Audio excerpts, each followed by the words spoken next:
कर्नाटक भर में भारत बंद का ज़बरदस्त असर देखने को मिला। यहाँ मुख्तलिफ मकामात पर एहतजाज हुए।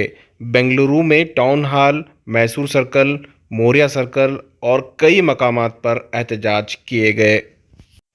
किसान बिल के ख़िलाफ़ ये बंद बुलाया गया था। इसमें तकरीबन 500 से ज़ायद तंजीमों ने इस बंद का समर्थन किया था। मैं समझता हूँ हुकूमत इतना आसानी से आम लोगों की, आम शहरियों की मुतालबात को मानने वाली हुकूमत हमारे ऊपर हुक्मरानी कर नहीं रही है। पिछले साल हमने देखा CAA या फिर NRC के नाम पर अनवांटेड कानून को लाना ये हुकूमत का काम रहा है। CAA और फिर NRC के नाम पर भी कानून बनाया गया और इसी तरह से लेबर्स के जितने भी प्रॉब्लम्स थे इन लोगों के ऊपर भी कानून बनाया गया।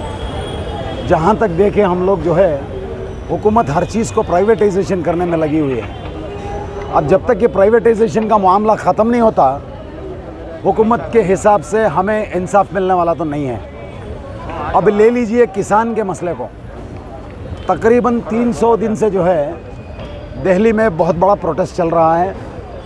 जैसे बिलाल बाग या फिर शाहीन बाग के हिसाब से जो प्रोटेस्ट चल रहा था, ठीक उसी तरह से किसानों का मामले को लेकर 300 दिन से जो है तकरीबन प्रोटेस्ट चल रहा है, लेकिन हुकूमत की जानिब से एक नज़र भी उसकी तरफ पलट कर देखने का काम भी हुकूमत ने नहीं किया।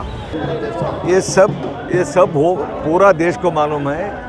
इस देश में तीन बिल आया है।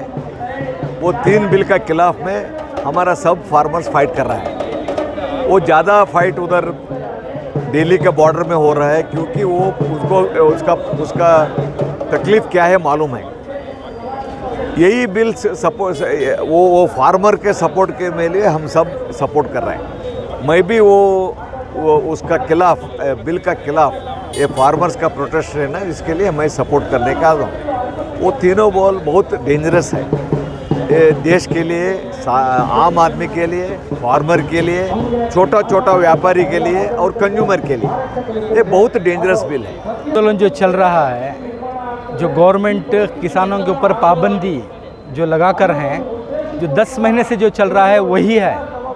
यानी कि अब तक तकरीबन 3 से 4 बार भारत बंद का ऐलान कर रहे हैं। जो ये कर्नाटक जो भारत बंद है, अब एक अच्छे अंदाज से कर्नाटक में, यानी कि सारे अवाम परेशान है, बताना हुकूमत को बोलकर इसका जो किसान, जो हमारे जो हिंदू किसान है, मुसलमान किसान है, सब कर रहे हैं। उन सब साथ में मिल के हम लोग वही आंदोलन को जारी कर रहे हैं। अब इसमें तेज़ी लाएंगे हम लोग।